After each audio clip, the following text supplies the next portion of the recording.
Then how are you today? I'm fine too. Who absent today? Nothing. Okay. Yesterday is weekend, right? Where are you go?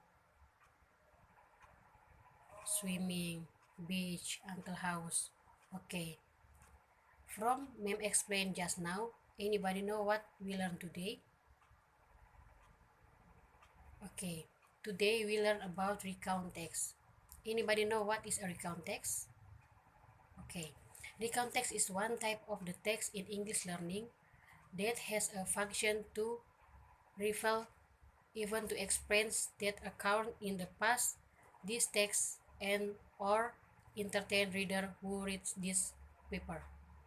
Jadi, recontext adalah teks yang menceritakan tentang sesuatu yang sudah terjadi di masa lalu atau peristiwa-peristiwa yang sudah terjadi di masa lampau. Okay, ma'am give your example, right? Okay, yesterday I went to my uncle house. Jadi, dalam kalimat recontext kita menggunakan verb to atau kata kerja kedua.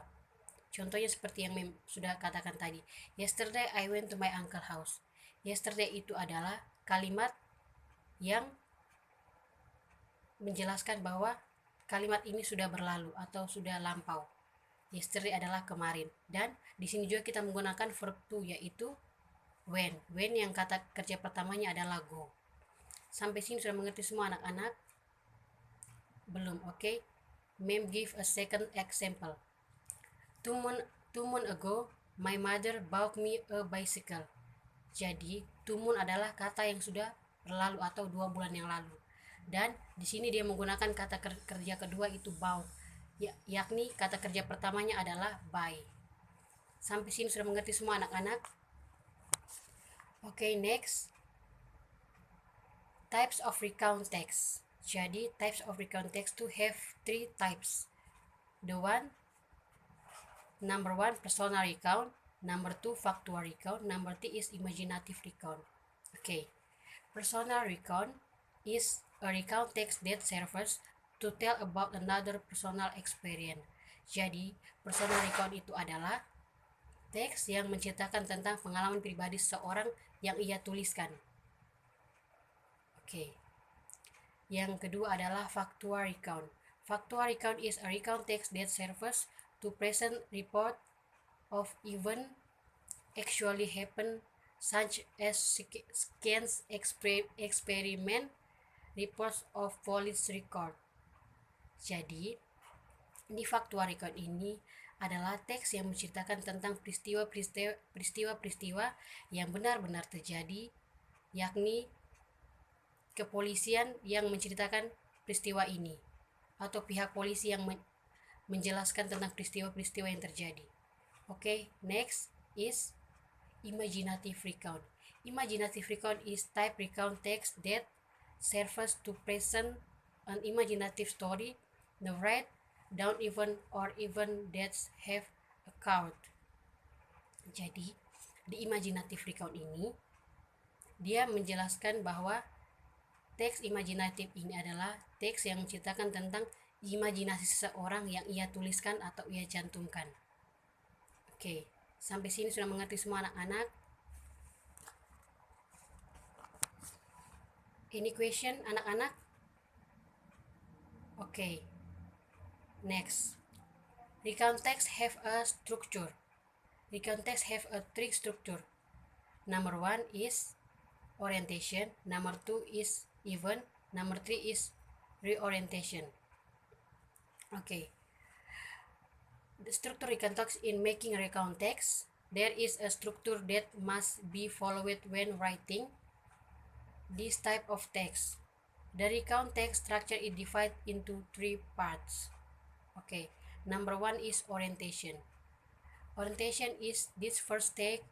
The other is asked to provide an introduction to the form in information about who, where the event occurred in the past.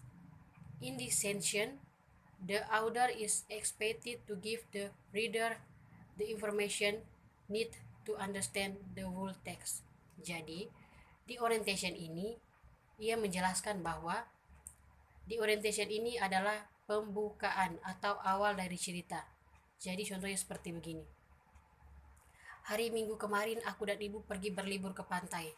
Kami menyiapkan pakaian dan barang-barang atau keperluan yang akan dibawa. Itu adalah orientation atau pembukaan.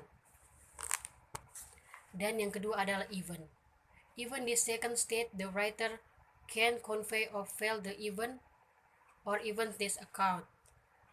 Authors are asked to write their story in chronological order, like in the first day, in the next, in the last day. Jadi, di event ini ia menjelaskan bahwa event itu adalah isi dari cerita. Jadi, contohnya seperti begini. Setelah sampai di pantai, aku dan ibu berenang, kami berlari, kami bermain. Jadi, event itu adalah isi dari cerita yang kita buat atau kejadian-kejadian yang terjadi di sana.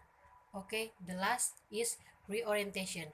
Reorientation is this last step in the stage of reposition of the introduction in the first stage.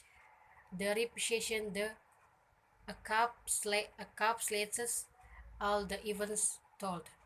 Jadi, reorientation ini adalah penutup atau kesimpulan. Kesimpulan dari cerita yang sudah kita buat dari awal hingga akhir. Contohnya seperti begini. Waktu pergi ke pantai, kami sangat bahagia dan itu adalah kenangan yang tidak bisa dilupakan. Jadi itu adalah kesimpulan dari cerita yang kita buat dari atas sampai bawah. Sampai sini sudah mengerti semua anak-anak? Oke. Untuk menguji kemampuan kalian atau untuk menguji seberapa paham kalian dari apa yang sudah Mem jelaskan tadi, Mem can give your exercise.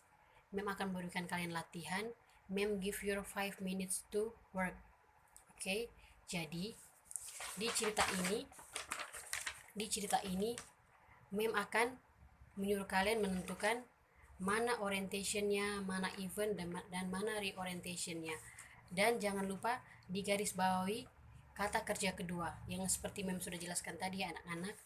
Oke, Mem give your 5 minutes. Start.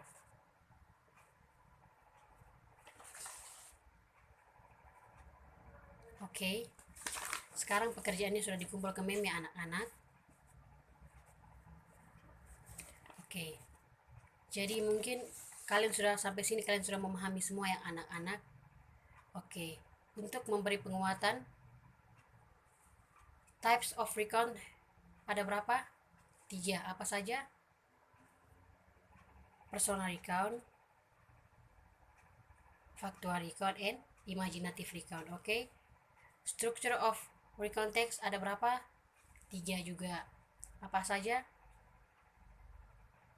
Orientation, terus event, dan reorientation. Oke. Sampai sini berarti sudah mengerti semua ya anak-anak? Oke. Jadi kesimpulan dari pembelajaran kita hari ini adalah dalam menulis teks recount kita harus memperhatikan jenis-jenis dan struktur-struktur teks recount. Oke.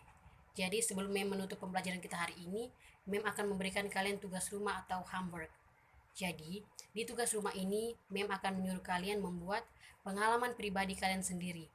Kalian menulis pengalaman pribadi sendiri, dan kalian menentukan orientation, event, dan reorientationnya. Jadi, dan kalian juga jangan lupa menggarisbawahi kata kerja keduanya, atau verb to. Oke.